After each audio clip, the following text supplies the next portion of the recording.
Welcome back to another episode of My Trauma's Chronic, but I'm Iconic. Get ready to get real with the incredible Dani Rodwell, a trailblazing neurodivergent therapist, coach, and disability advocate. As a co-founder of NeuroSpark Health, Dani has dedicated her life to empowering individuals with neurodivergent conditions and helping them unlock their full potential. Join us as we delve into Dani's transformative work, her personal journey, and the impact she's had in the field of neurodiversity. Get ready for an engaging and enlightening conversation with Dani Rodwell. Welcome to our podcast, Dani. How are you doing? Good. How are you? I'm Thanks fine, for thank you having for me. asking. Oh, I'm fine, thank you for asking. It's really good. We are delighted to have you. More than delighted. Questions. Got it. I think usually I start recording from the get-go. So if we have that natural hello, how are you already in there? But you were really nervous, so I didn't want to just, put that out there. Okay. Perfect. So, Dani, can you share with us your personal journey as a neurodivergent individual and how it has shaped your path as a therapist, coach, and disability advocate?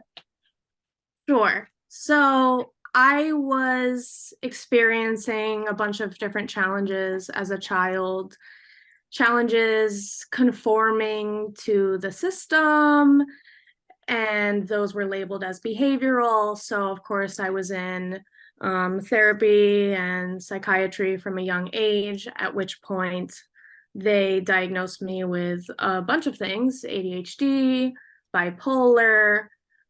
This was around 14 or 15. Depression is a big theme of my life. So and I also got diagnosed with oppositional defiant disorder, which is quite common for neurodivergent individuals who just struggle to conform or follow directions necessarily like everyone else did. So I was labeled behavioral from a very young age and put in therapy. I hated it. I never felt understood or supported. I always felt like I was trying to be labeled or controlled, and it really instilled in me an internal narrative that I was broken or defective or not good enough or a problem child. And so I never complied with treatment or medication, and that led to me also self-medicating with substances from a very young age, which eventually led to me being sent to a troubled teen industry setting against my will, where I was also forced to comply and conform. And this whole time I felt very unsupported. So there have been a few care providers that were supportive to me, and I always wanted to emulate the love and understanding that they showed me, the very few ones who were affirming. And so I decided that I would also become a mental health professional who did understand kids and was the difference that I wish I would have had when I was a kid. So then I started working with high support needs individuals in various settings, residential settings, day habilitation programs, and I would always compare myself to them because, again, they were higher support needs, and I would always very much connect with them naturally and relate with them and, build really strong relationships that were healing for them. But I would always tell myself, even though I related with them, I'm not like them. So there's no way I could be also autistic. There's no way that I could give myself permission to identify with them in that way, because obviously they're in, much higher levels of care than me. And with the neurodiversity movement, where it's become more obvious that adults like me have been missed for so long, I gave myself permission to start that neurodivergent identity exploration process and realized that even though I'm not like them in every way, I am them. It's a spectrum. And so I am very much now comfortable saying that I am autistic and ADHD and proud. And now I'm helping others engage in their own journeys, which is very personal and beautiful to support them with. It's an amazing mission that you have. Usually I find that people go either two ways, like one, through I feel like people with neurodivergence are often misunderstood, and they could either go down the criminal justice route,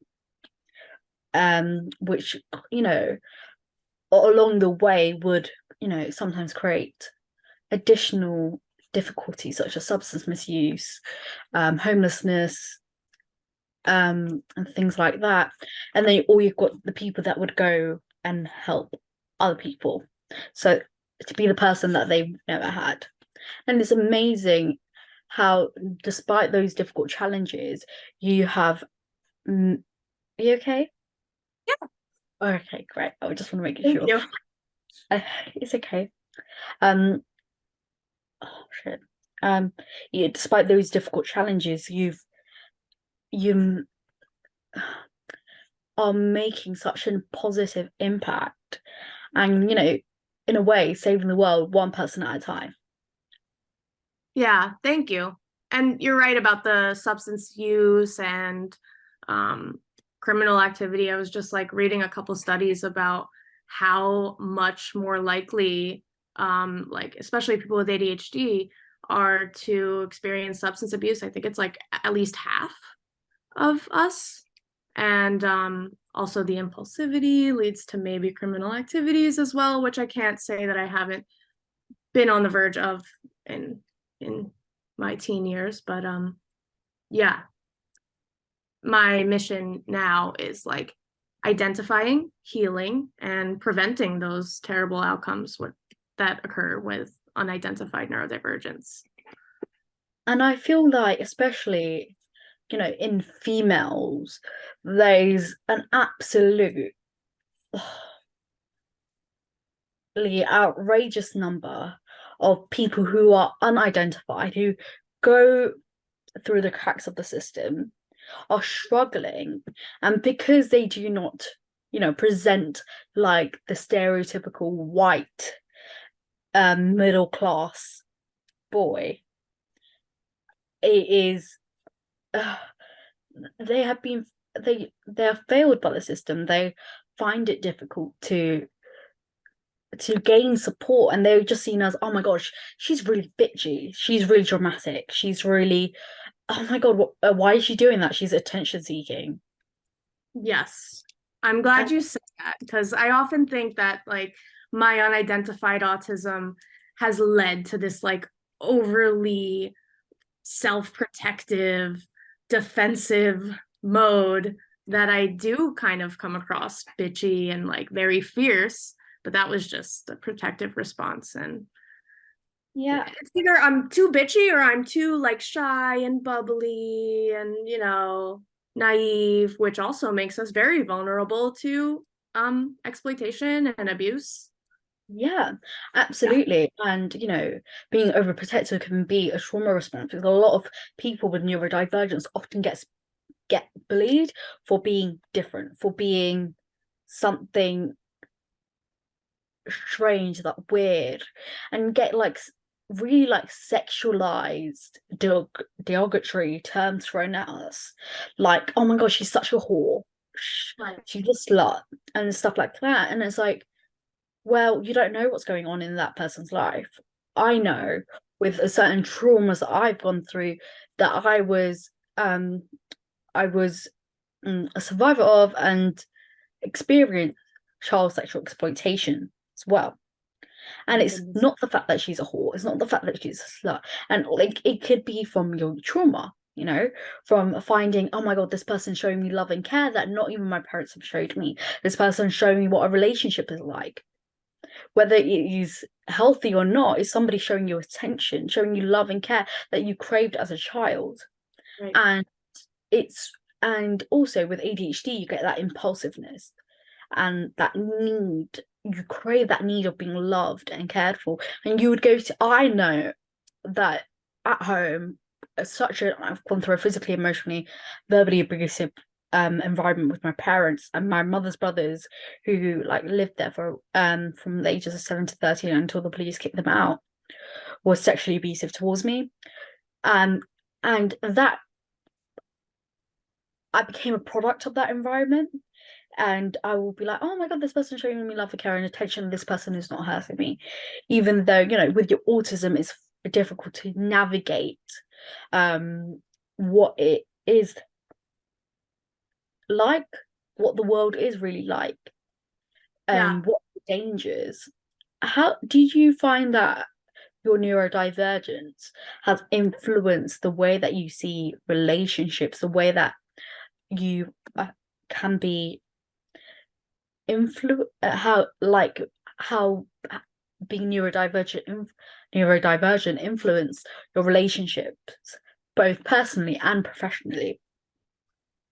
Yes, I definitely have some attachment trauma and this desire to please, as you mentioned, and this desire for understanding and love and care and affection and attention.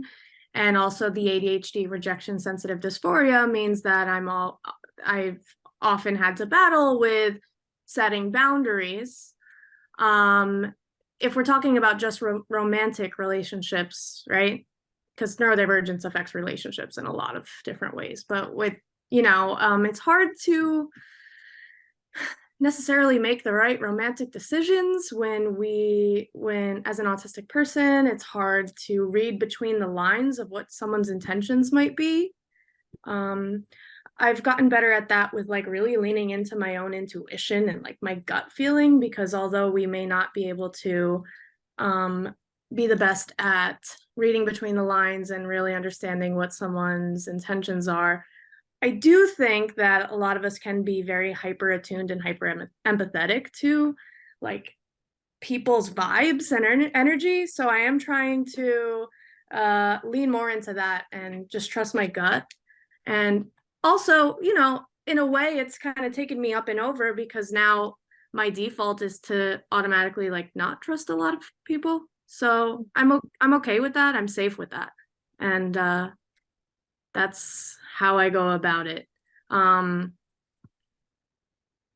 I yeah, my I relationship Yeah, history I feel not like the greatest. trauma also does that, like trauma, autism, ADHD, any sort of neurodivergence, because whether you've gone through trauma or not, being neurodivergent causes trauma in itself. Yes. And I feel like it's so hard to fathom this idea of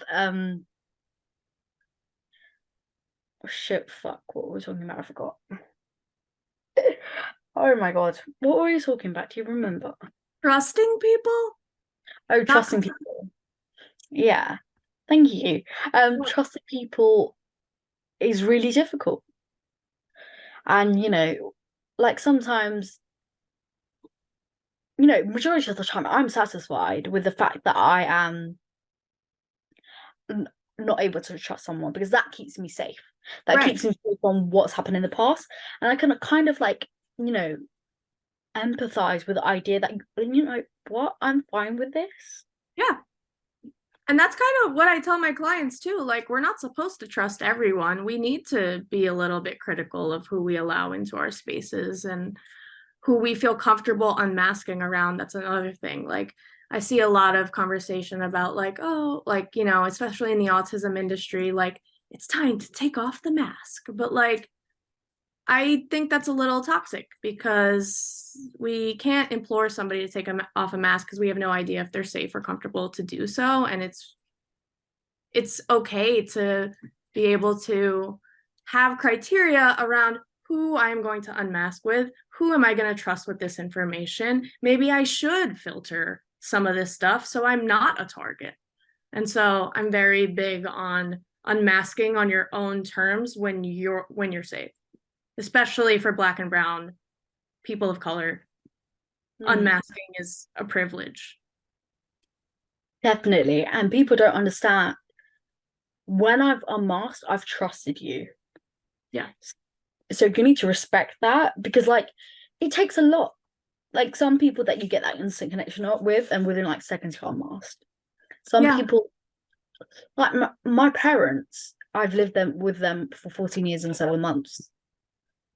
They have never seen me unmasked unless I was extremely distressed. Wow. But whereas certain people that, like, you know, like Dani, Jonathan, Clarice, you know, these people that are like my family, my chosen family, I can be whomever I want to be with them. That's amazing. And that is so important. Yeah. That really is. So if we are constantly masking and on guard and hypervigilant 90% of the time, to have like those scheduled unmasked breaks with people who are on the safe list is essential. So like for my clients who are in like positions where they do have to, maybe for their job or maybe for their families, they do have to be like very masked. I'm just like, all right, let's identify the people who you do feel safe around so that you could schedule time with them. And because, you know, that also contributes to burnout, which is very serious, and we want to prevent that. So scheduling regular unmasked breaks with identified, safe, comfortable people is essential. Definitely. And how have you navigated, you know, personally? It's okay if you can't think of anything right now, but like of how to navigate, you know, yourself in a relationship, if that makes sense. Does that make sense? Which kind of relationship are we talking? Like, I'll Relation talk about friendships right now. Yeah. I really struggle with friendships. I noticed that I struggle with mending after there's been like a breakdown in a friendship. So like I had, you know, a disagreement with a friend, and it took me like 7 or 8 months to realize, all right, like let's just squash it. But even still, I still feel uncomfortable with them, because they gave me feedback about something that they didn't like. And I felt so bad that I offended them. But also now I feel uncomfortable to be my unmasked self and share my unfiltered statements with them now, because now I'll be walking on eggshells. So like that is kind of a communication breakdown and a friendship breakdown, because even though we're texting now, I don't know what to say because I don't want to I want to avoid that conflict ever again. So that's a problem. Like this is so common, especially with autism. Like if I think this also comes with our I don't know about you, but for me, like if I could know that I'm wrong. I know. Okay, this part I think is more to do with my trauma. I could know that I'm wrong, but I would defend myself until, you know, the world ends. And there's times Yes. where I'm like I can go into this conversation with someone where I'm ready to apologize, but then I get really, really super really defensive, and then something like, well, actually, you did this, so you made me do this, so it's basically your fault. Is that So you're actually describing a conversation that I have with a lot of my therapy clients, which is the need to like explain. And it's not to give an excuse. It's just we want to feel understood. Like we're not just being negligent or offensive or careless. We actually do like put a lot of thought into the decisions we make and the things that we say, and it's not always going to be perfect. So like a lot of my neurodivergent clients, especially my autistic clients, want to explain and explain and explain so that they feel understood by the other party, and the other party perceives it as an excuse, when really we just want to be heard because we've not felt heard our whole lives. And we are thoughtful and we do care, and we do say what we mean, even though it might not always come off the most polite, but we just want to be understood in that. I feel like a lot of distress that divergent. Did you see that like lagging? I did. Oh, that was really strange. I looked really strange. Oh God. A lot of oh shit. a lot of things, a lot of okay, a lot of triggers for our distress is usually we're not understood. We Yes. are not heard. You don't know what I'm on. You don't know what I'm trying to say. You're escalating the situation. I do not know how to express this, and it will either, this is.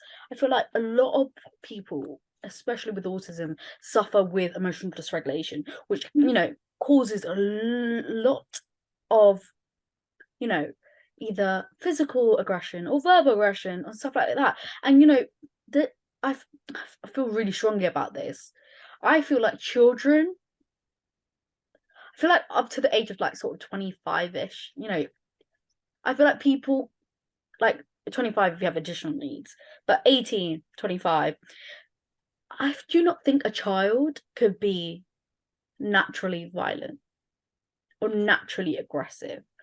I personally believe really, really, really, really strongly that children who do display aggression of any sort are portraying their survival behaviors. This is what caused me. This is what made me live until today. So what I'm doing is not wrong. Hmm. This is how I protected myself. And when the harm is reduced or you're taken away from that harm, nobody tells you, oh my god, you can't like behave that way. There's no, and they will be like, no, what, you're not at home anymore. It's okay, you don't have to. But it's not like that. That's how it's drilled into you. And during, like, for example, the abuse that I've gone through from my biological parents and my mother's two brothers is okay. I've gone through this, but during my formative years, those 14 years and 7 months, I've already built this behavior. I built this survival method. This is what worked. And now because you've taken me out, you can't expect me to naturally behave any differently. It would take a lot of work. It's not going to Mhm. take a few days. It's not going to take a few months. It will take years.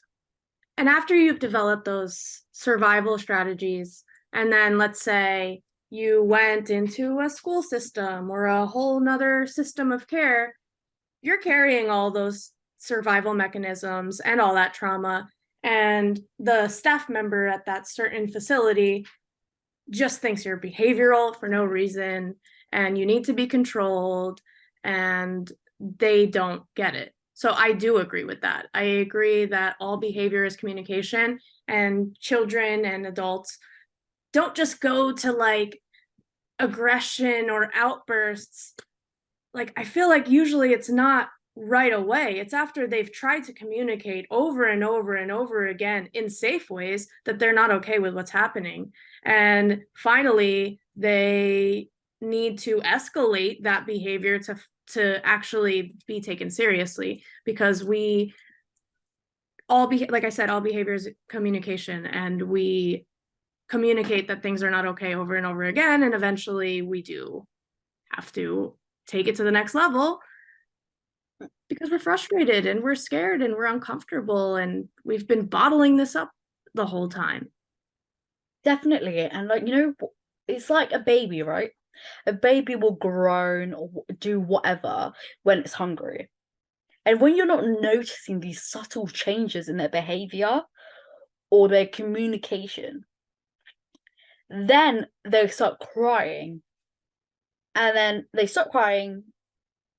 Ooh, they start crying and then they stop crying and they start crying much more harder for a much longer period of time because their needs are not being met. And the thing is, when it's such a young child like a baby, people find it different. But I'm like, when that baby has a very limited amount of communication, it could be from, groaning to facial expressions changing to crying. But you can understand and navigate to find what they need in that specific moment. Right. But if it was an older child or an adult, all of a sudden it's not our job to figure out what's underlying that. It's our job to discipline and control.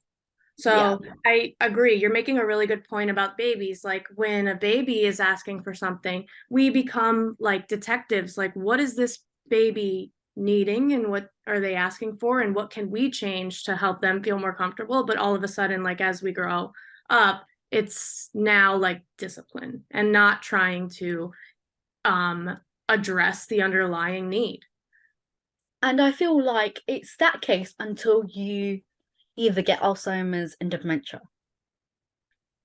And then people are a bit more understanding. They'll be like, oh, this is age. This is not, they're not doing this willingly. They're not, but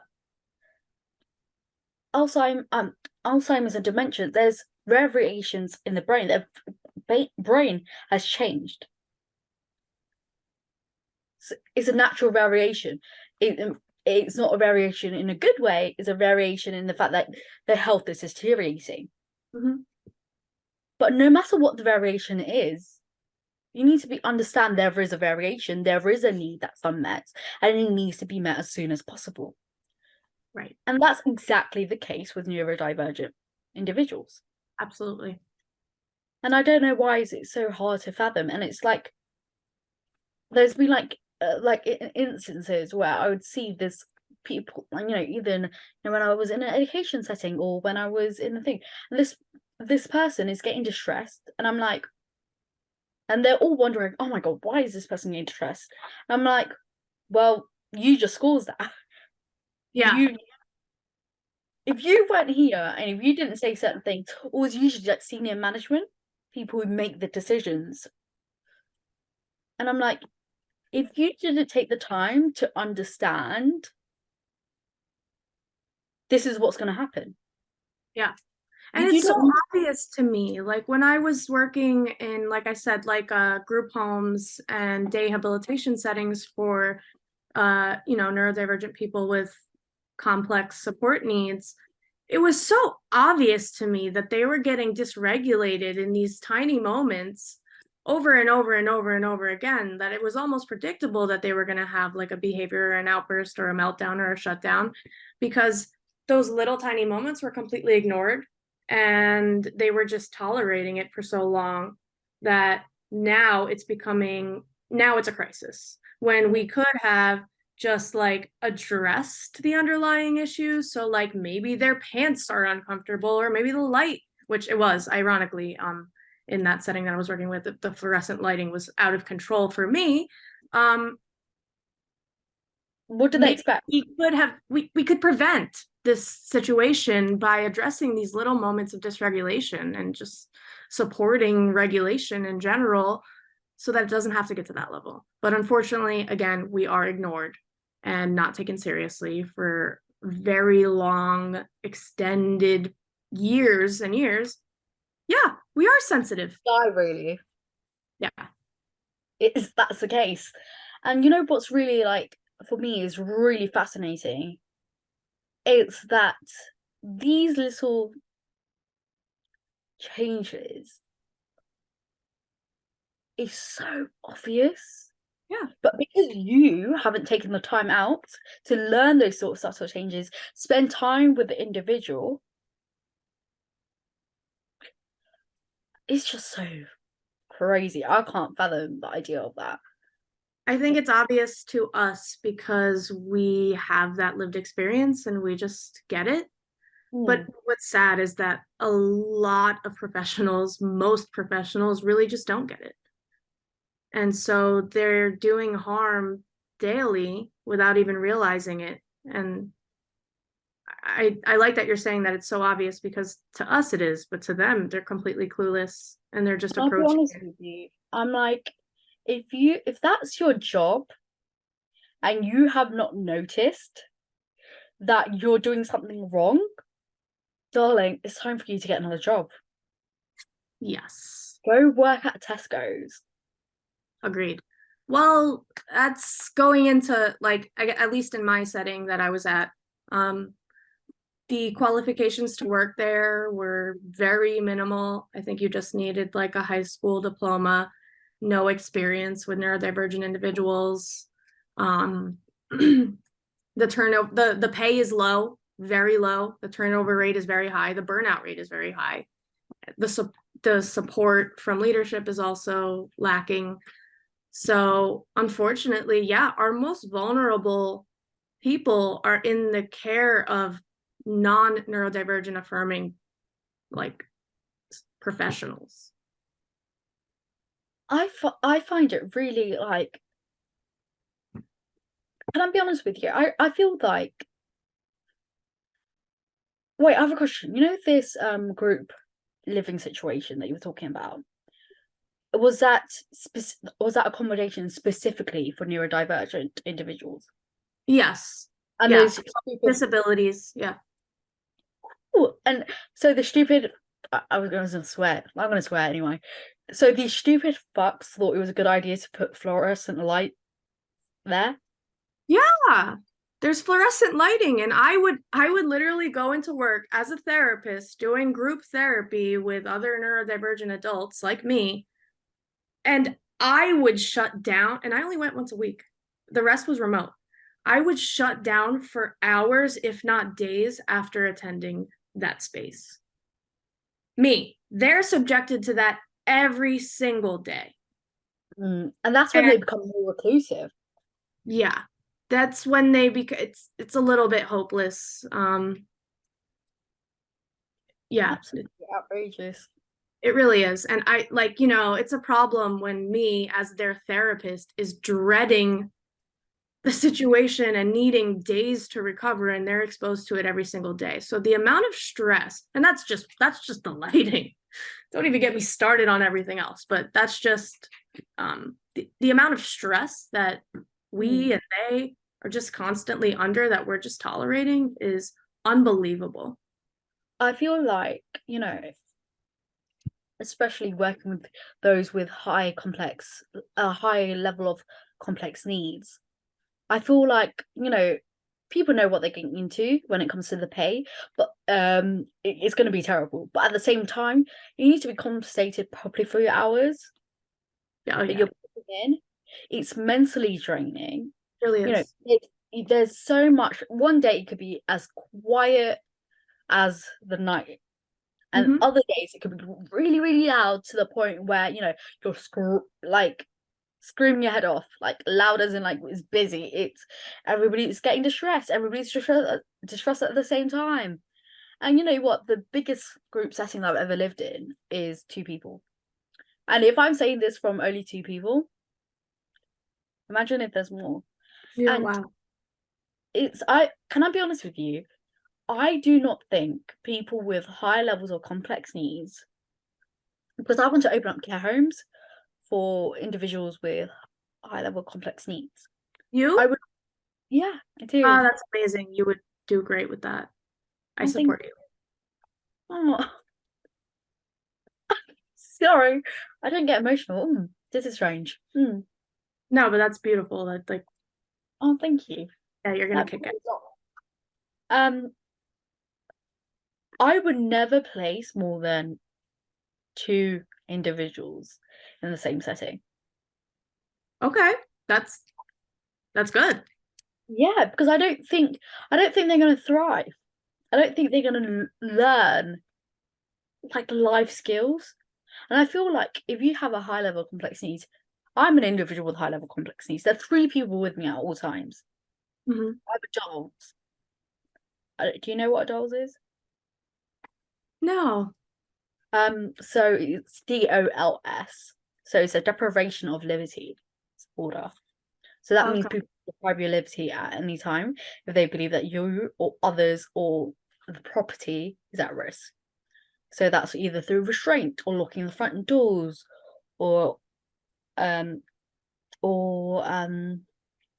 example, people who, because we have a lack of leptin, autistic individuals have a lack of leptin, which means they can't control how the feeling of hunger, or they won't know where to stop. For individuals like that, you might put a lock on the kitchen door, little kitchen cupboards and stuff like that. Yeah, I've worked with people like with Prader-Willi syndrome or Prader-Willi syndrome. They have like this insatiable hunger, and their parents have had to lock the doors to the fridge and all of that. Yeah, So in the UK, you would need a deprivation of liberty to do that because that's against your human rights. Okay, Yeah. interesting. Yeah, we have like parallel laws and stuff like that. It's just I don't know what they're called there. Hmm. That's, that's absolutely fine. We can probably find them and then put them on this video. Yeah. Oh my God, I feel like, can you tell us more about the work of NeuroSpark Health and how it empowers neurodivergent individuals? Sure. So, NeuroSpark Health is a nationwide virtual practice that we launched in March of 2023. So, we are still relatively new. Myself and my colleague, Dr. Julie Landry, created it to address the gap in unaffirming care providers for autistic and ADHD adults, especially ones that specialize in late identified autism and ADHD. So we offer diagnostic assessment, therapy, coaching, and disability accommodations, consulting, and advocacy in over 40 states now in America. Yeah. So are you planning to go nationwide? Yes, we are thoughtfully and carefully growing because we don't want to just add people who really genuinely aren't what they say they are about. I think neurodiversity is becoming a bit of a buzzword. So people may say that they're neurodivergent affirming or they do understand the spectrum of neurodivergence, and they really don't. So we want to be careful to ensure that everyone who walks in our door virtually feels taken care of and supported and uplifted and affirmed, especially those who are from minoritized groups, including people of color and queer/trans people. That's amazing. So how many staff work for NeuroSpark? If you're So, 40 states, there must be. so we're starting small. We have myself and my co-founder, Dr. Julie Landry, who is a clinical psychologist, and we are trying to grow our team. We have a disability accommodations specialist. She's amazing. Her name is Jennifer Allenbaugh, and a career coach also. She's an amazing career coach. And we also have a therapist that we just brought onto the team, and we are hiring new therapists. But like I said, we're very careful because we don't want to put people out into the wild who may unknowingly cause harm, because that's the case for a lot of our clients who have come to us after years of working with healthcare providers or mental health providers that aren't affirming and don't get it and have brushed them off. So we really, really care about safety and representing a difference from all of those, so we could heal some of those like past medical traumas that people have had, including myself, who was forced into the system and completely mislabeled, and I'm still healing from that. So we have gotten great feedback so far about like how NeuroSpark has been like a breath of fresh air from their previous experiences, and especially diagnosis, like it could be like life-changing. I mean, it doesn't have to be. Self-diagnosis is just as valid, but it also could be life-changing because our clients finally give themselves permission to think about themselves and understand themselves and accommodate themselves in a new way. So you'd be surprised, but a lot of our clients, I would say like at least 90% of them are doing it for purpose of just self-understanding. And the amount of like guilt and shame and internalized ableism that they're able to like be free of finally, that they know that they're just different, they're not broken, is a huge turning point. Yeah, it's a huge turning point. I mean, even when I discovered that I was also autistic, like it took a lot of pressure off, like the conversation of why can't I make friends? Why am I not like everybody else? Why can't I just like buckle up and do what I got to do like an adult? All of that has a different answer today. You know what I'm saying? Yeah. It feels like the questions that you've had, like for me, is like, all the questions that I've always had about myself can be answered.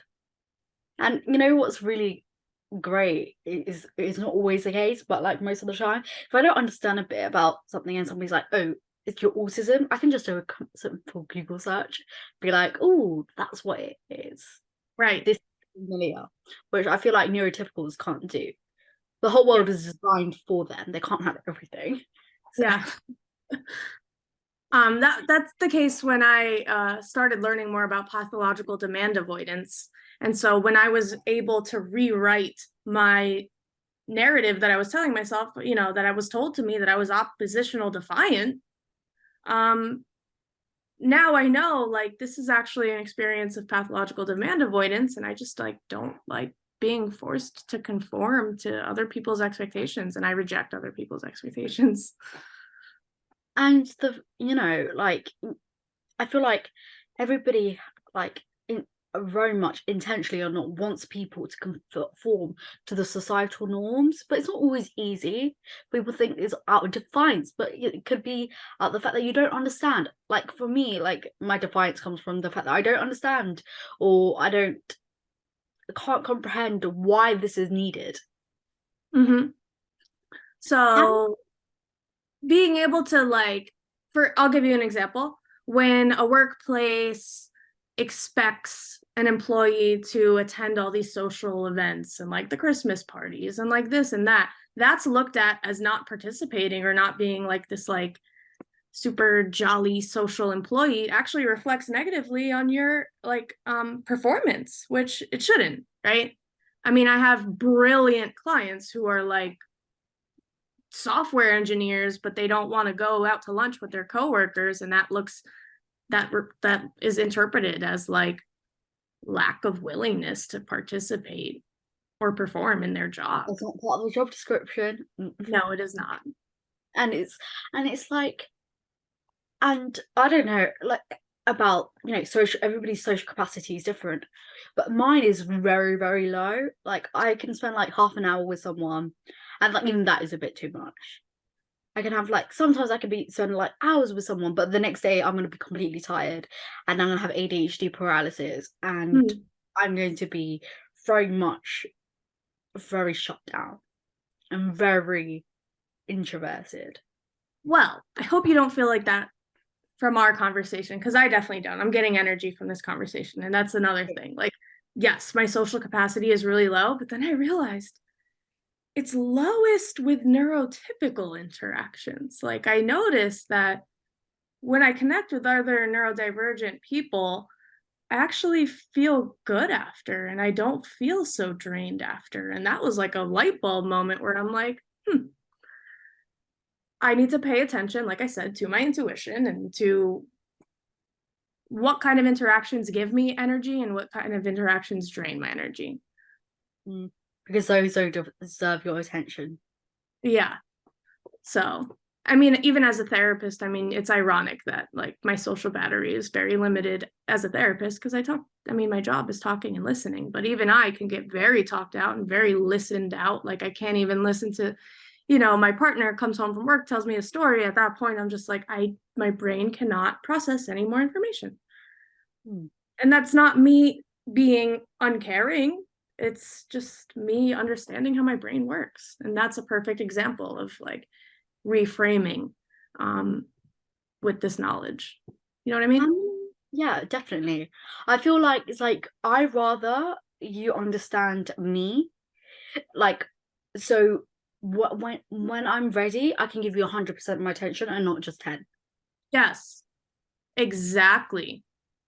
And I how many clients do you have? Well, it varies. We have a lot of people who come in maybe just one and done. They just want the assessment, they just want the diagnosis, and then they move on. Because not every person not every autistic person or ADHD person needs therapy just because they're neurodivergent, right? Some people just want the answers and they move on, and some people require more support. And I happily have longstanding relationships with those people, and I get to see their progress, and I get to support them in like all So the things that rewarding. pop up. Yeah, so it's different because some people just want that one thing and move on, and some people will need ongoing support. Perfect. So how does NeuroSpark contribute to education and learning experiences of neurodivergent individuals?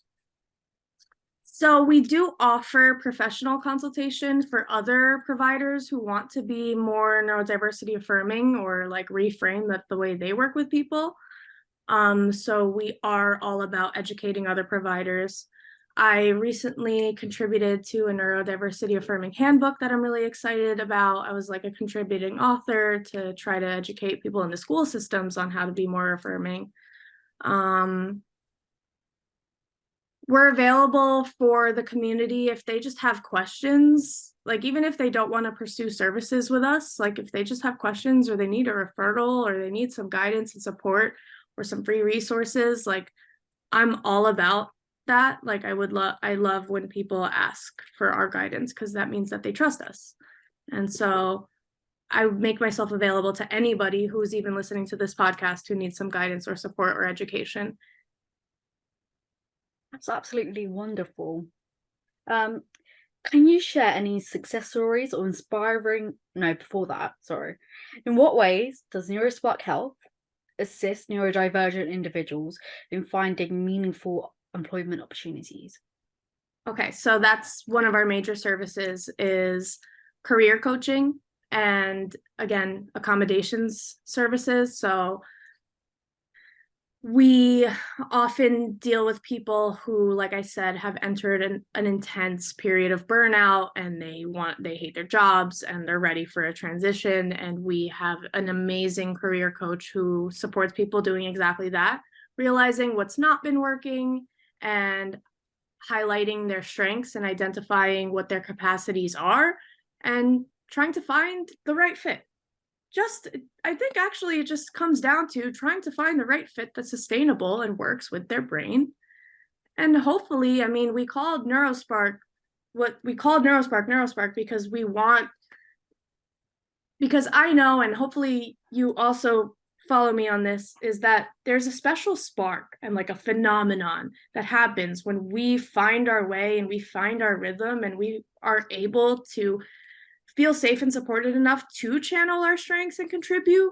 Like that's powerful and magical. So that's why we called it NeuroSpark. And we want to help people access their own passion and joy and find a way to safely and sustainably channel those in the right fit.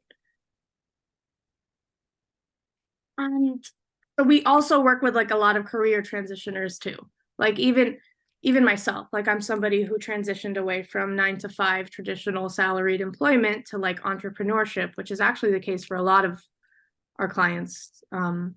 They just are totally burnt out by the traditional office setting, and they're probably wildly talented and creative in other areas. They just haven't felt like that is accessible to them in their current position because they're so tired and they're so burnt out that they can't really fully express what they want to and are capable of expressing and contributing and creating. So a lot of that, for a lot of people, that means transitioning to entrepreneurship or like creative different types of ways to make money and also enjoy what they're doing at the same time.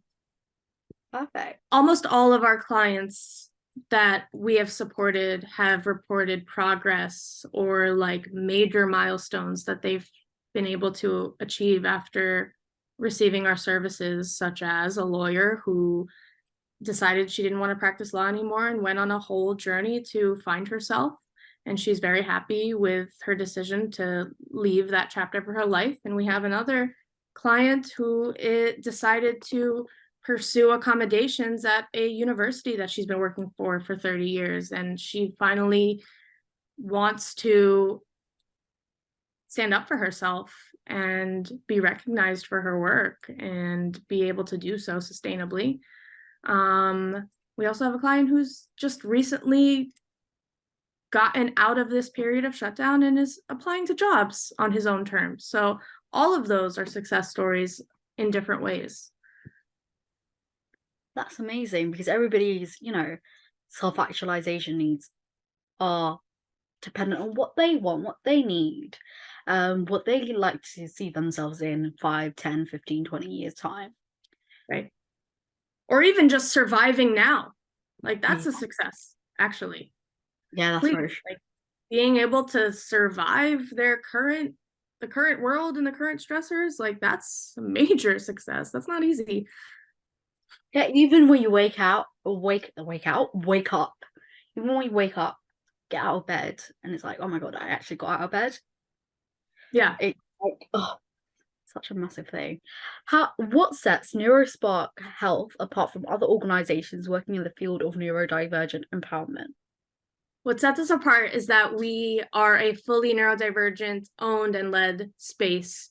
All of our team members are neurodivergent themselves, which means that they just get it. And we just want, I think that's the main thing that sets us apart, is that we get it, right? I mean, it sounds simple, but most people and most providers really don't. And we do specialize in late identified autism and ADHD.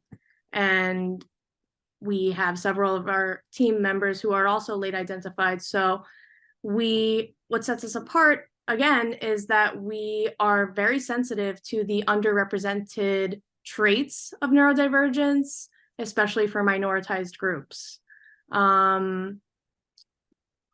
Also, we don't have a wait list. That's a big barrier for people who are trying to look for an assessment. There's like a year in America. There's like at least a year wait list. We really follow through every step of the process. So like, if you're interested, you can have a consultation with me, and then we walk you through every step of the way, like the paperwork and any questions you may have leading up to the assessment. Then we check in with you after to understand how your experience was and what this means and like what's next for you. And we leave the door completely open. So like, if you have received a service from us, or even if you have had a connection with us in any way, we always want to be an ally to our clients, no matter what, no matter when, whatever the client needs. I mean, I just sent somebody a resource for like a neurodivergent, like knitting virtual group because they are into knitting. Like, whatever it is, we want to connect people to the support that they need. And there's so many, like, this is one of the things I was speaking to my latest therapist about, is, I say latest because we just stopped working with each other recently, but she's always going to be in my life. It's the fact, like, there's Autistic National Service, in all these services, the amount of people who are neurodivergent is little to none. And especially in managerial roles or senior positions, there's literally nobody. Absolutely. And they're usually like the most loudest and making decisions on our behalf. And it really bothers me. Yeah, and I agree with you when you say. I just saw somebody on a podcast about neuro inclusion, and they were neurotypical. Yeah, I just find it like, I feel like a lot of people, like, they don't have this. Like, if you have a family member or something who has neurodivergent conditions, then you can understand where they're coming from. But I feel like I feel like it's really hard to find a neurotypical person working in a neurodivergent service who is genuine, understanding, and actually be able to stop and take what that person's saying in without having to ask like 500 billion questions to try and figure out what they're talking about. So that's actually another thing that I forgot to say about NeuroSpark. We are centered on lived experience. So like, even the sibling or the parent of a neurodivergent person doesn't have lived experience, period. They still will not fully get it. There's a shared understanding. It's hard to describe when two of us meet with one another. There's a shared understanding. Our autism and ADHD could present in completely different ways, but we don't have to spend 45 minutes trying to explain and be understood. There's just something, I don't know, there's like a little magical, like, it's because it's like, and also, even if I don't understand, and if you find it difficult, I take your difficulty not seriously. I take right, your needs seriously. I will be like, I don't understand that, but that must be really difficult for her to mention or bring it up. right, Let me be respectful towards it, because I know, like, let's just say you don't struggle with bright lights, right? I'll be like, and and I say, oh my God, I really struggle with bright lights. You might not be able to understand how it affects me. And even if you do, your experiences are going to be totally different from yeah, what it's going to be like for me. Even if we've gone through a mirror image of everything that one of us has been through, yeah, nothing is going to be the same. It's all going to be right. different. There's so much variance and diversity within this spectrum, like, but what like you said, what we will understand, even if we have completely different profiles, we will understand how serious it is and how stressful that must be and how difficult that must be. You know what I hate? Yes. Oh my God, I hate when people say we're all on the spectrum. Yes, that's really, really, that's one of the red flags. 100%. Like, if you're looking for a therapist and you're autistic or ADHD, and a provider tells you we're all a little bit on the spectrum, that's a red flag. They're probably not affirming, and you should probably walk away. I have a couple like little ones that, also if they use high or low functioning, typically they're not really about this work either. Oh, I hate that. Oh my God, I'm high functioning. I'm low functioning. So that's, You telling me is not helpful. You're just undermining how difficult it is for me. yeah, exactly. And how much you're able to perform. But again, we have no idea how you struggle or thrive in settings beyond what we are able to see. So yeah, there are a couple ways you could tell if somebody is really neurodivergent affirming or not. And that's some major ones right there. What are the future goals and aspirations of NeuroSpark Health in terms of empowering and uplifting neurodivergent individuals? So again, we are growing and we are thoughtfully doing so. We want to expand to all 50 states. Right now we're at 40, and we want anybody who is looking for support to know that we're here to guide them appropriately and we're here to support them so they don't have to navigate all of these different resources alone. Like I said, I'm not sure of a lot of places that does assessment and diagnosis and offers therapy and coaching and offers accommodations support.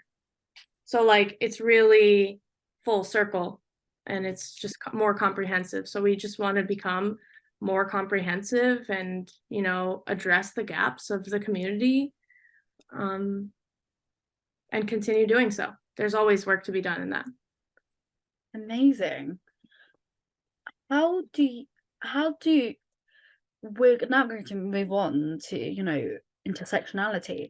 How do the intersecting identities of race, gender, sexuality, and socioeconomic status impact the experiences of neurodivergent individuals in your professional experience?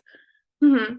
So people with minoritized identities and intersectional identities are definitely more likely to be unidentified or misidentified or mislabeled or misunderstood and brushed off. It's harder, for example, for a person of color to find a place where they feel safe and supported. It's harder for a queer or trans person to find affirming spaces.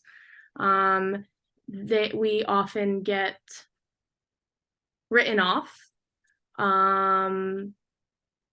And, like for instance, a Black autistic child is more likely to, again, get that behavioral label on them or get that oppositional label on them instead of maybe exploring an ADHD diagnosis. And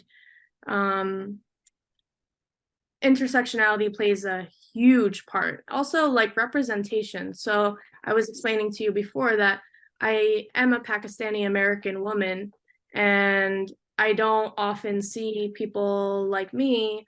Like I'm also a queer bisexual woman as well. I've never really saw that like representation when I looked at like autistic or ADHD people. It's mostly white. And I also never had those conversations with my family either, because they don't necessarily view the world through a neurodivergent or a neurodiversity lens at all. So it could be really isolating, and it could make us really skeptical of anybody who we're putting our trust in, medical providers or otherwise. It's hard to know if we're going to be safe, seen, and supported. And it's more likely that we're going to be misunderstood as well. Like I do believe that because I'm a person of color, I probably was ripped out of the traditional school setting, when if it was like a white girl who was doing the same things as I would, they would maybe be just seen as like a brat, but I was seen as like a problem. And they'll be more tolerant of their behavior. I think so. And I feel like it's absolutely ridiculous how just, a tint in your skin could just change everything. Yeah. Even though I do struggle with this, I do kind of want to have a conversation about this. I do struggle with the way I present. Like sometimes I ask myself, I've always asked myself, am I white passing? Am I ethnic passing? Am I racially ambiguous? Am I autistic enough? I'm just bisexual? I'm in a hetero romantic relationship. Am I queer enough? All of these questions about am I this enough? It really caused a lot of cognitive dissonance, and it was very liberating to be able to own my identity. One of my acquaintances, she's British Asian, and she was nonverbal when she was in nursery, and she's bilingual. However, they were like, oh my god, when she was in nursery, they were like, oh my god, like it's not like, no, she's nonverbal. It was, oh, she probably doesn't know English. Wow. And it's like, but when she was at home, she would speak English all the time. And it was like people just being so ignorant and not understanding the wider picture. And like, in what ways can society better recognize and address the unique needs of neurodivergent individuals with intersecting identities? I think that the community is doing the best job at this, right? So like the representation and the voices that have been even more increasing, like over, with social media and, like technology, honestly, it's us. It's the people with intersectional identities and the people of color and the queer people who are sharing their stories and making themselves more visible and being self-advocates and educators themselves, that I think we need to see more of. And also in organizations as well. Like, I'm not going to lie to you, we are trying to hire people for NeuroSpark Health, and a lot of people who are applying are white, and it does a little bit like, put a red flag, like, where are my people of color? And I would love to include them. Like, we need to include them. I don't want you to click meet the team and see only one type of person. Like, we need representation, and we need diversity of thought. We need diversity of culture. I think to ensure the voices and experiences of neurodivergent individuals with intersecting identities are heard and valued, I think there's several steps we can take. Like, by actively listening to their stories and creating a safe space for them to share their experiences, amplifying their voices by providing platforms for them to speak and be heard. And that's one thing that My Trauma's Chronic by My Chronic does. And prioritize diverse representation and inclusion in decision-making processes. And educate Absolutely. ourselves and others about intersectionality and the unique challenges faced by neurodivergent individuals with intersecting identities. And finally, advocating for policies and practices that promote inclusivity and equal opportunities for all. Yeah. Thank you for your work. How does the intersectionality of being South Asian and autistic impact cultural understanding and acceptance? So I'm just going to speak on my own terms. My family doesn't know that I'm neurodivergent or queer. They don't even know I have tattoos. Like when I see my auntie in Philadelphia, I'm wearing a long sleeve shirt. Like for some reason, I just want them to, first of all, not worry about me, but also I just want them, I just don't know if they'll understand what I'm saying. So I kind of just stick with like, I love you and what's to eat and like the basic stuff. I don't necessarily go into, like, they think it's awesome that I'm a therapist, but they don't like when I was experiencing my mental health episodes and going into treatment and all of that, like that was very much kept a secret. And so like I said, I have a cousin who's also autistic and I don't even think he's out to his family. My grandfather was always sharing with me that like mental health issues aren't real and I should just get over it, and I just need to be a doctor. So to be honest, I haven't seen much cultural conversation around this in my family, to be I feel like honest. it's just swept underneath the carpet. Yeah, for me too. So I feel like my autism diagnosis was when I was in care. However, like I feel like my parents won't understand. My grandmother definitely wouldn't understand. I tried explaining autism to her. She wasn't invalidating, but she didn't understand the concept. But she's 84. I'm not going to expect. I'm not going to expect her to understand this concept. This concept's always been around. right, exactly. With my grandfather, I wasn't going to expect it either because it's Yeah. also an age thing. Yeah. Like if Like, it was somebody like, our parents' generation, then you can like go a bit challenging. You can be challenging. But then somebody really old, you're like, you know what? You're cute. You make me food. You can get away with shit. Say whatever. exactly. They don't need to, they aren't necessarily open to like rewriting their book. Their book is written. So let's just stick And it's with, nearly done. yeah, It's like exactly. maybe a few pages left. Yeah. So that's my story with like being a South Asian woman and autistic. Like, and again, I don't see a lot of people like us, like represented too much. And yeah, definitely.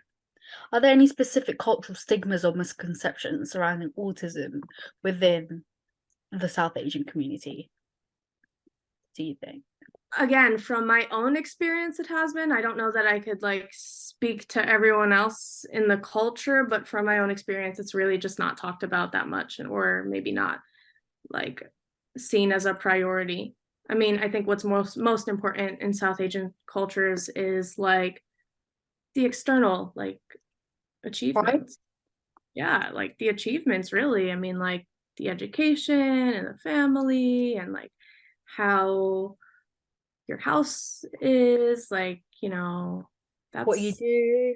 yeah, what do you do? So like they hear I'm a therapist, they're like, wow, that's amazing. But then they hear that I'm like a therapist for autistic people, and they just don't understand. They're just like, oh, that's amazing. They don't get it, and that's okay. And I feel like my South Asian, because I wasn't with my family during the diagnosis, it was really strange. And I was not an adult, when I got diagnosed with autism, but it was quite late. I was 15. So 15 years of my life has gone, and autism, I got diagnosed with autism. And a member of staff that I was working with said to me, well, you can't be autistic. And I'm like, I didn't know what to say. And, and she kept going on, and she was like, you can't be autistic. Like nowadays, they're like, diagnosing anyone and anybody with autism. And I'm like, I had so many hidden struggles that you couldn't see. That's what I was saying in my head. And it was just really invalidating. And she was like, well, if you were in Jamaica, they would fix you up and you'd be like, all these behaviors will be gone and stuff like that. And she was working a support worker role. Wow. That's almost like a threat, what she said to you. Like if you were here, like you would get totally shaped up. That's crazy. And I'm like, I don't understand what's going on.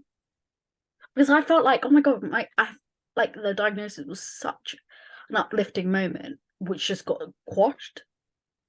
Because I got diagnosed with autism when I was in the psychiatric ward. So, and I was in there for 2 months. And this was my second admission. And this consultant psychiatrist who, noticed, because we have a lot of group activities and stuff like that, group meetings and stuff. When she noticed the differences by just observing me, and this is a lady who's not neurodivergent, but she has over 20-30 years of experience. I am so glad she noticed. Yeah. I've said a few things to her which made her think, I'm autistic, as well as the fact that I was in a group setting. I would not sit with anyone. I'll sit in the corner where nobody can see me and stuff like that. And she noticed a lot of small, subtle changes. And I got diagnosed with autism. But the same lady, when I went in for my third admission to the second ward, she wouldn't get me diagnosed with ADHD because she said, oh, she doesn't have a severe enough form of ADHD. Wow. Yeah, they like to think that they have this answer and they don't consider anything else. Yeah, and it was super invalidating. And I was like, what the fuck is going on? Because before I went into hospital, we have 136 sections. So they can hold you in there in a mental health suite or in A&E for 24 hours until you get a mental health assessment, and a further 12 hours if there's any administrative difficulties or sourcing psychiatrists stuff, which there usually isn't.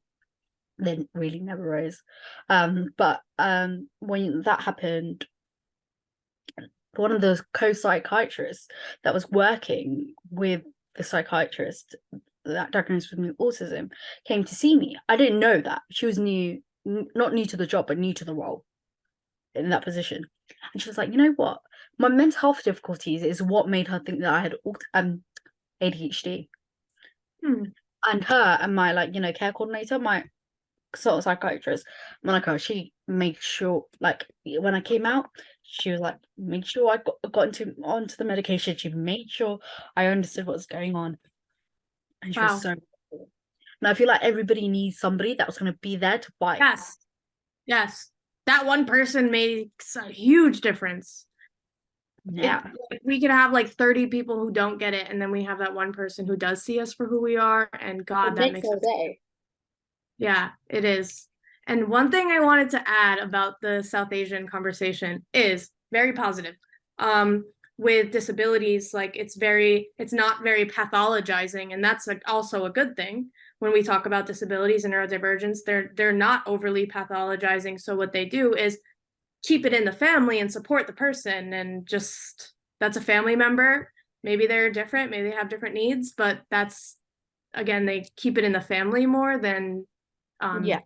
relying on pathologizing. And I feel like in South Asian cultures, if it's not physical, that's where the problem starts coming. Because like I can't see it, you can't see it, so where is it? right. And in my head, I'm like, well, we can't see your brain, but it's still there. Yeah. Well, But they still like are inclusive in their own way. Like I know a South Asian family that I'm pretty like I suspect that the son is like on the spectrum, but that's not the conversation. The conversation is like this what does the son, can the son help me make dinner tonight? That's the conversation. Like they don't want to really consider evaluation or anything, but he's growing up like a normal, typical child. Just his needs aren't necessarily being understood through a lens of neurodivergence. You know what I'm saying? Yeah, I do. And from my research, a lot of the cultural stigmas and misconceptions around surrounding autism within the South Asian community, the top 10 is like and the first one is, belief that autism is caused by bad karma or past life actions. The second is misconception that autism is a result of inadequate parenting or a lack of discipline. The third is stigma that autism is a contagious condition that should be avoided. That's quite unfortunate. Yeah. And the fourth one is belief that individuals with autism cannot lead a fulfilling and independent lives. Yeah, all of those, I could see those. Yeah, I feel like even like not being at home, I can see this all happening. Yeah. Misconception that autism is a mental illness or a form of intellectual disability. Stigma that autism is a sign of weakness or inferiority. Misbelief that individuals with autism lack empathy or emotions. Not all of us. You might find it difficult. Yeah. Stigma that autism is a punishment for sin or wrongdoing. God. Yeah, all of the above I've seen in various ways. Yeah. And also like thinking that it's a parental, like somehow a parental like failure or parental shame.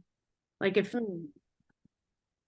their kid is autistic and they actually name it and get like an evaluation done and see their kid as an autistic kid, like that's somehow like a failure of them or like a shame. The fact that it's embarrassing. Yeah. And the misconception that autism can be cured through traditional remedies or rituals. Belief that individuals with autism are not capable of forming meaningful relationships. I'm sure, like, if I was at home, like, they'd probably put some turmeric in water and say, oh my God, this will fix autism. You know what? I'm a very holistic, positive type of person. So I can say personally, I'm on an Ayurvedic regimen right now, not to cure my autism or fix my autism, but like a good amount of ashwagandha is going to decrease your stress. Like it just is. So I'm very holistic, positive, and I love my Ayurvedic doctor. He's amazing. Shout out to Dr. Kumar. But like ultimately the turmeric, right? It's going to decrease inflammation. And maybe your body is under a little less stress. Not going to cure or fix, and we're not supposed to fix, but I'm all about that, by the way. What are some of the common challenges that neurodivergent individuals face in the workplace, and how can these issues be addressed? Well, first of all, we experience extremely high rates of unemployment and underemployment. We get discriminated against in interviews. I can tell you multiple interviews where I was outwardly just being myself, and that was interpreted as not being competent. Even though I've literally met every single qualification that they were looking for and more, I was still not taken seriously and not chosen ultimately for the position over and over again. I don't know how much of that has to do with my communication differences, or the way that I look, or being a woman, or openly being a queer woman of color who is also disabled on the internet. Like, all of those factors have definitely influenced my opportunities available to me. And then in the workplace, we get discriminated against, bullied, excuse me. Wait, hold on. I have to clear. I think I have a cold. Okay, back again. In the workplace, we get bullied and discriminated against and silenced and misunderstood, and we get performance reviews that are less than ideal, that doesn't reflect our actual performance, but actually how much people perceive that we're different, and that is seen as a problem.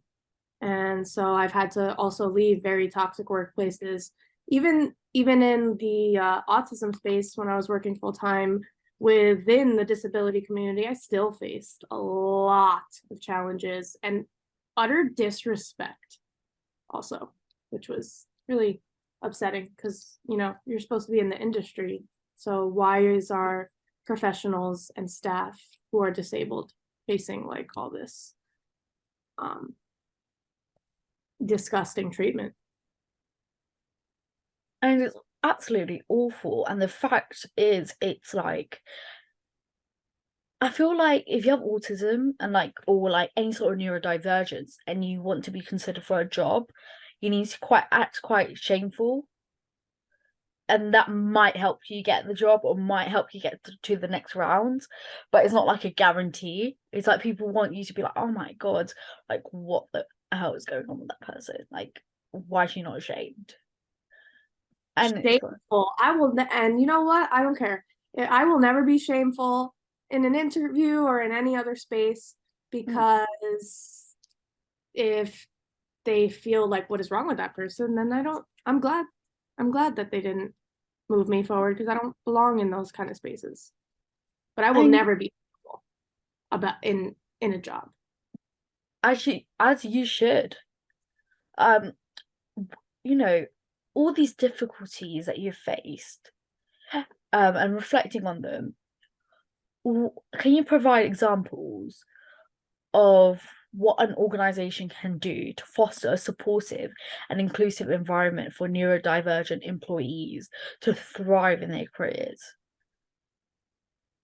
Yeah, sure. First of all, training for all employees and leadership about neurodiversity, inclusivity for all employees. So having sensory friendly environments and like socially low demand environments whenever possible. Even any employee would benefit from that.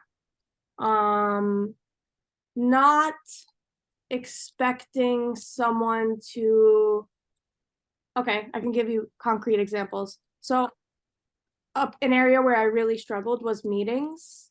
I'm a very passionate and opinionated and professional person, but when I'm put on the spot in meetings, my communication skills go out the window.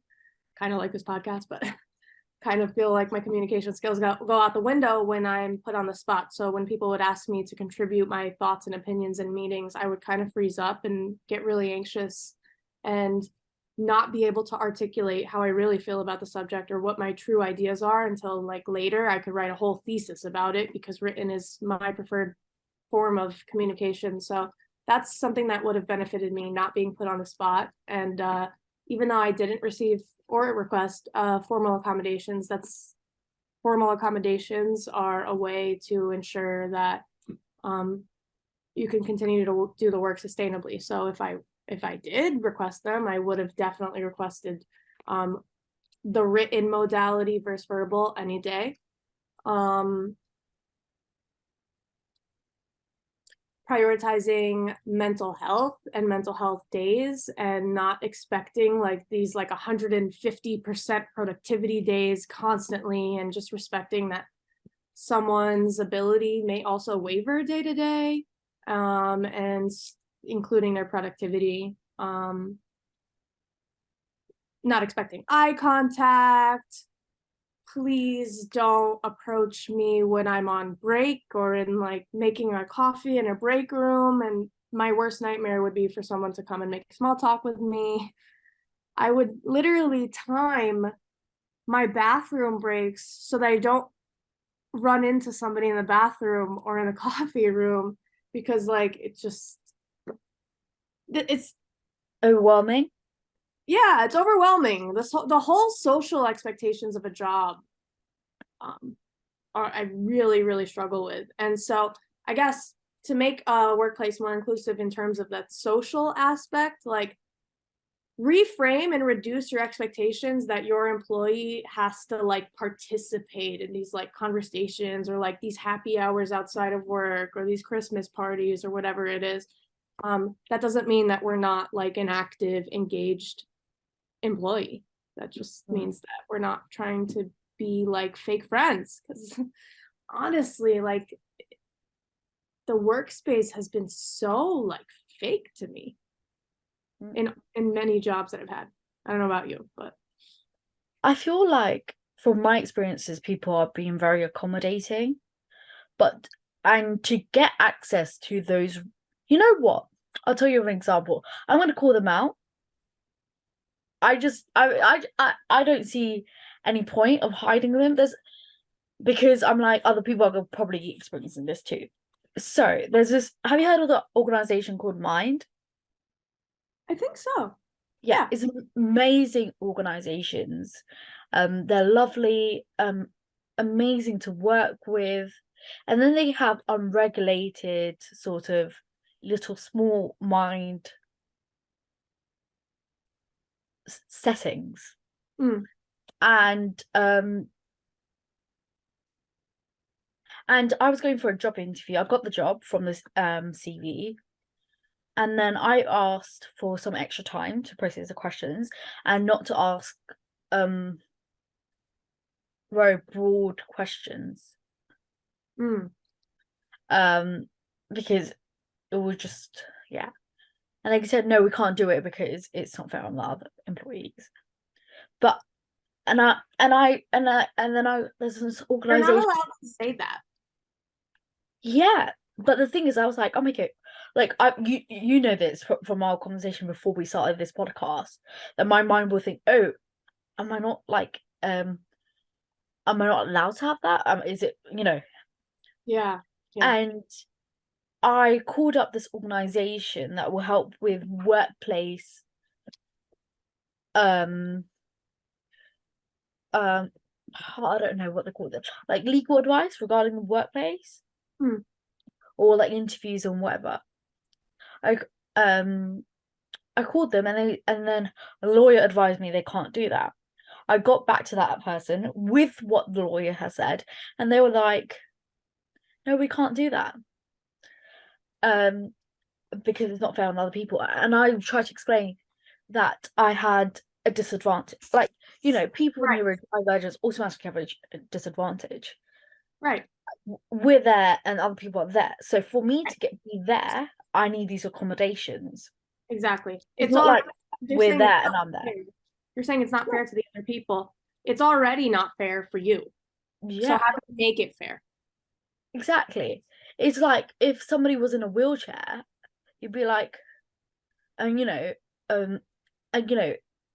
wheelchair like entrance is rarely used because it must be more cleaner, right?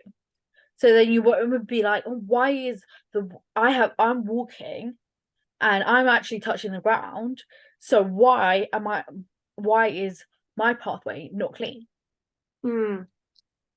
or cleaner? So that was the point is to just get everyone accessibly through the door. Yeah. That probably wasn't the best example, but like it's crazy. And that was Richmond Mind. And I was like, because I had so many high expectations. And you know what? That made me feel absolutely shit about myself. Of Absolutely shit about course. myself. Of course. There's other examples too, like when people be like, oh, like I want to join the military, right, one day. And they'll be like, well, how are you going to join the military? With your autism, with your this, with your that. And I'm like, well, that doesn't define my capabilities. But for other people, it seems like to be a deal breaker. And I'm like, there's so many people that are in the army, are in the Royal Marines, the Royal Navy, you know, the Special Air Services, even the police who have neurodivergence or have additional needs, but they do not disclose it because they're afraid of what that might lead to. So they'd rather go under the radar than let people know. Mm. So And I like, don't know, in the UK, does autism diagnosis preclude you from joining the military? so a severe form of autism. Mm. And I'm like, but all the forms of autism are severe. Which part are you talking about? But they say in the severe part of autism. Well, How I have about a in message for America? you. I have a message for you. Don't let Yeah, those people who are saying, how are you gonna join the military and blah blah blah, don't let them stop you from trying. You're yeah. gonna you're gonna go for it, and they screen you and they do whatever tests and physical fitness, whatever they have to do. You go for it and don't listen to those people who are trying to limit you from your opportunities. Um, yeah, it's true. And the National It's not their Autistic, job to gatekeep your life or your opportunities. that is very true. Like the National Autistic Society um is had a petition and it's been going over for over 2 years, I think. Um about autistic people being allowed to enlist in the army. And there's so much going on. And some people say, oh, I have autism. Some people say I have autism, but I've not disclosed it. And there's so many things, you know, go like going on. And it's like, but your autism, depending on how your autism affects you, it's going to affect people in different ways. And but it doesn't necessarily mean it's going to undermine your capabilities. And it's so Oh, strange. there's a big process to get into the military. They're doing their due diligence to see if you could serve. So Mm. let them do that. And I support you. Oh, thank you. Um, so you talked about training is important for people to join the military. I mean, shit. Sorry. Sorry. You said it's important for people to have the right training and resources to um I was gonna say the military again. What training and resources should be provided to employers and co-workers to enhance their understanding of neurodiversity and create a more inclusive work environment? Okay. Well, I can tell you the foundational principle, the strongest qualifying factor for any and all trainings. Mm, Trainings led by actually neurodivergent people themselves. yeah. Period. Period. They need to have lived experience in order to be able to. Do not hire a trainer that does not have lived experience with neurodivergence. Period. That's the number one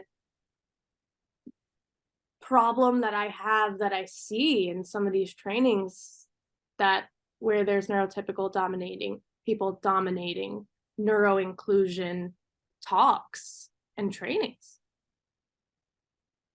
Can you discuss any initiatives or programs that that have been implemented? Sorry, let me say that again. Can you discuss any initiatives or programs that have been implemented to promote the inclusion of neurodivergent individuals in the workforce, and what impact have they had? So in general, I like the style, and several programs are doing this. I'm not going to name them off the top of my head, but I like the style where instead of us trying to fit into the box of an opportunity or a job posting, I really enjoy the programs that allow us to show what our strengths are, our resume, you know, what our skills are, what we're interested in, and having the employer themselves identify what would be a best fit for us. So I was just talking to somebody today who I think would be, he's a genius and he's currently working at Walmart, but he's like an IT business like genius. And so I recommended him to like Microsoft's Neurodiversity at Work program, where I think they have like internships or something like that. Like they have a program where neurodivergent individuals can go through like a couple month like trial or internship, and then after that they find like what would be the right role for them and where they could harness their skills the most, and Yeah. also how obviously how to accommodate that. But I just like in general like flipping the script a little bit, like instead of us trying to fit into a box, like find a box for us because we have a lot to contribute. We have a lot of skills, so you the employer need to figure out how to support me and make it sure that my skills and my strengths are able to be expressed safely and in a supportive manner. What steps can be taken at a systematic level, do you think, to encourage more companies to embrace neurodiversity and create inclusive employment opportunities for neurodivergent individuals? Yep. Yeah, that's why. As I was reading the question, I was like, yeah, no. Tape break too. Hold on. Cut. Starbucks. That's okay. There's nothing to apologize about. Where the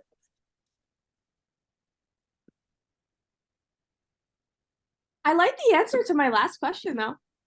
Yeah, it was quite good. I know. Okay. Action. How do mental health experiences of neurodivergent individuals differ from those who are neurotypical? And what specific support do they require? I am aware that, like, you know, support is bespoke or should be bespoke, and it differs. But in general, or things that you thought, oh my God, this is amazing and should, you know, be that sort of support should be given to everyone who's neurodiverse. Okay. Who has Could neurodiversity. you ask me the first part of the question, like alone? Yeah. How do the mental health experiences of neurodivergent individuals differ from those who are neurotypical? Okay. So first of all, I want to say a caveat that neurodivergence in general is any brain that diverges from the norm. So technically, all mental health conditions fall under the neurodivergent umbrella. So neurodivergence and mental health is definitely not separate. But when talking specifically about autistic and ADHD people like me and you,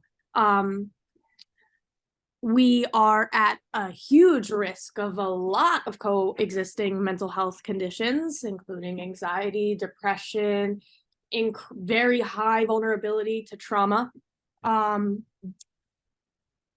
substance abuse, insane suicide rates, OCD, I mean, isolation, bullying, feeling totally misunderstood, very low self-esteem. It's a lot. And there are very few programs that I've participated in terms of mental health, I've been to a lot of therapists, I've been to a lot of like treatment settings, have ever taken my autism or ADHD into consideration when like developing a treatment plan or even just sitting in the therapy room with me, because I've never felt comfortable. And I realized it's because they were trying to implement like neurotypical strategies into my care. And how does that look in general? So like skepticism with treatment or therapy or was seen as not participating or not complying. Feeling very uncomfortable with people, and that was what I now know as complete masking. So like I have a bold statement, but I still stand by it, that I really truly feel that if you're masking with your therapist, true healing can't really happen. You're not being yourself. Like you're kind of dreading sessions. You're feeling like you're drained after sessions. You really feel like they don't see you or understand you, and you're performing again, like we do all the time. We're now performing in the therapy room. And that's not our fault. That's honestly like I've seen very few therapists that I felt comfortable unmasking around. And the only therapists that I have felt comfortable unmasking around was one, and that's because he was also neurodivergent. So that's a big thing for me. So like masking in the therapy room. I'm in Teaching social skills, that's another one. So like if I go and tell a therapist that I have social difficulties, they're going to tell me, oh, well, just like walk up to the person and say, no, or, ask them about their really, interests. you present so lovely. Do you really have social difficulties? That's what they say. Oh my God, I hate that one. Oh yeah, that's another thing. Yeah. Therapists can do a lot of damage by those like invalidating microaggressions, like but you do this and you went to school and you understand humor and you're making eye contact. Like, nah, you just have anxiety. Like, we're just gonna treat anxiety. Like they will it's almost like a lot of mental health providers like to define who you are, and like be like, you could tell them like, I think I'm autistic, and they're like, no, you just have anxiety, like let's just focus on that, like why would you think that, blah blah blah, because they're not trained and they're not neurodivergent informed at all. So what they do is it's easy for them, they're humans too, it's easy for them to just dismiss it and go with what they know. And how what role can therapy and counseling play in supporting the mental health needs of neurodivergent individuals? And how can these services be made accessible? So, I mean, the role that I play for my clients is I see them, I empower them, I uplift them, and I really am committed to understanding them. I don't push my own agenda or what I think wellness and health and success would look like for them. I follow their lead. And a lot of them report that they're like, that I'm like one of the first people to actually like, that they feel a connection with, and that they feel safe with, and that they actually can be themselves around. And that alone, like, I guess what I'm trying to say is connection is everything, and lived experience and sharing lived experience and having that is a healing relationship already that I feel so blessed to be able to have. But yeah, I'm all about lived experience in all healing work and therapy, and just having an avenue to safely explore their identity and accept themselves and learn to identify their needs, because especially for late identified people, they've been so used to like putting their needs secondary or not even paying attention to them. That's huge. And like being able to ultimately advocate for their needs and get their needs met. That's the therapy process for me. Yeah, and to love themselves. That was so lovely. How does neurodiversity influence the dynamic of friendships, romantic relationships, and family connections? Wow. Oh, wow. It's a struggle, is it not? Struggle, and it's all in capital letters. Yeah, it's a major struggle. I mean, I could just talk from my own experience. Friendships. It's very hard to make or maintain friendships. It's very hard to feel connected with someone. Like I said, it's very hard to find somebody who you could be unmasked around. It's very hard to answer all these texts and calls and go to coffee with this one and then go to the birthday party here and then do all of this. And if you don't go, like, the friend thinks you don't care about them, or if you don't text for 6 months, your friend thinks you ghosted them. So that is a big problem for me. I could love these people with all my heart, and I do love, my few friends with all my heart, but like, I'm honestly not the best friend because I'm not constantly available, and I can't be, or else I'd be totally empty and burned out. So that's friendships. Family, I don't even have words. I don't even have words to describe family relationships. I think most of my family, well, at least my mother, I have a very small family, is neurodivergent herself. So I could talk about, that doesn't make it easier, actually. Our neurodivergence kind of clashes a lot of, yeah, totally. She's, how do I say this? She's a high demand person to be around. And my father is he is neurotypical, and he's a very low demand person to be around, but he also doesn't get my struggles. So like, I was struggling my whole life.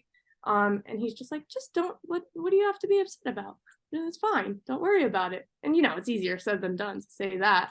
So I think a lot of, also family expectations are hard to navigate. So, and then romantic relationships. Wow.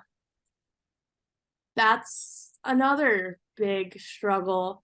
I'm not going to speak for all of us, but I think that it's kind of common for us to maybe go through a period of choosing people that aren't the best, because it's hard for us to see through people's intentions. And because I'll tell you what it is with dating. We as neurodivergent individuals, we show who we are. We're genuine, we're direct, we're very real and honest about what we're looking for and what we want, what we can offer. Whereas like,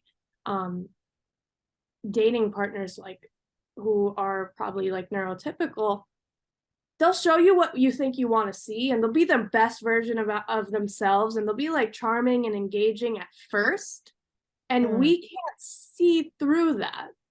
And then, spirals from there, I would say, because dating itself and relationships, especially dating, there's like a careful dance. Like, you're not supposed to show that you're like obsessed with a person, but you're also not to be too like pulled back or reserved. Like, it's confusing and it's hard. Yeah, it definitely can be hard and confusing. What do you think are some of the effective strategies for understanding and adapting to different communication styles and social needs in relationships with neurodivergent individuals? Total acceptance, patience. I could be very repetitive and I go on tangents, as you know. The patience is a big one, and allowing for repetitive communication is also a big one. Allowing for alternate communication is big too, because there are days where I won't be able to. I mean, I'm talking like crazy right now, but there are days where I won't be able to, or have the energetic resources to respond or articulate what I want to say or what I need to say. And so not expecting one type of communication or placing like verbal communication above all. Or honestly, just like waiting. Like maybe you could wait till the next day until I don't feel totally burnt out and I can actually engage with you. Not expecting eye contact. If we forget to address a question or we get lost on the way, like, gently asking again. That's a big one. I could get very lost in my verbal spewing and I get lost and I forget what the question was. That's another problem that I have in interviews. Like, I don't even know if I answered the question correctly that you just asked me. You answered it perfectly. And what do you think we how can we what can we learn from neurodivergent individuals that can enhance our understanding of the human experience? Whoa.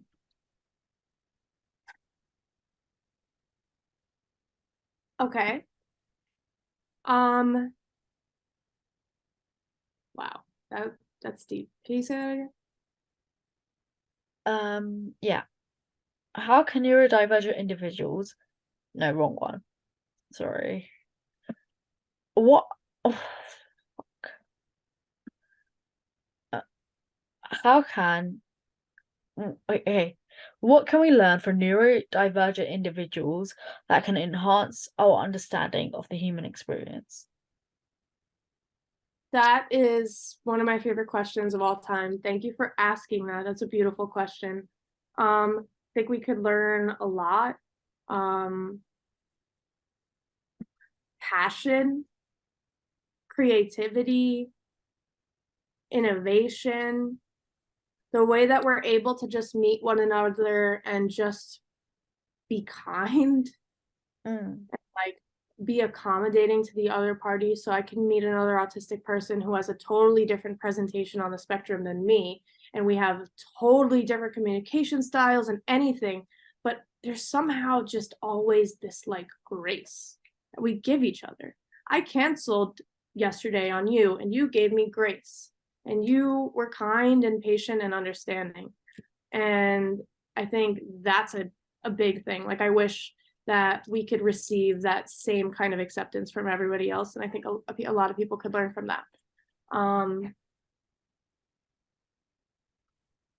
Love, high empathy, because I know there's a stigma that we historically have been like, not empathetic, which the truth is a lot of autistic people that I know are extremely hyper empathetic and always in tune with others and always like strong sense of justice, always, making sure that things are fair and things are right and things are just.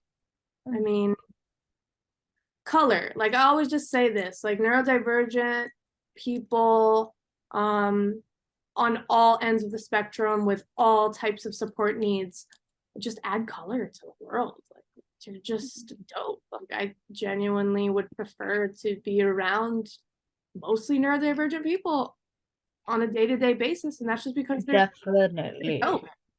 I love us. Finally, what's one thing that you're grateful for today? I'm grateful for you. Oh, thank you. We really connected, and you've given me a safe space to do my first podcast, and a very like patient, sweet, and understanding person. So I'm glad we connected, and I'm glad that like you helped me be braver and like have my voice be heard. Thank you so much. In this episode, we explored the importance of embracing neurodiversity, empowering neurodivergent individuals. Dani shared her valuable expertise and personal experiences, shedding light on the challenges faced by neurodivergent individuals and the need for greater understanding and support. And we're really, really incredibly grateful for you being open and providing insight that can help us create a more inclusive society. Your work with NeuroSpark Health is truly inspiring, and we encourage our listeners to connect with Dani and explore the initiatives she's involved in. And thank you so much for joining us on today's podcast. We look forward to sharing more stories and insights in future episodes. Thank you for joining on this episode of My Trauma is Chronic, but I Am Iconic.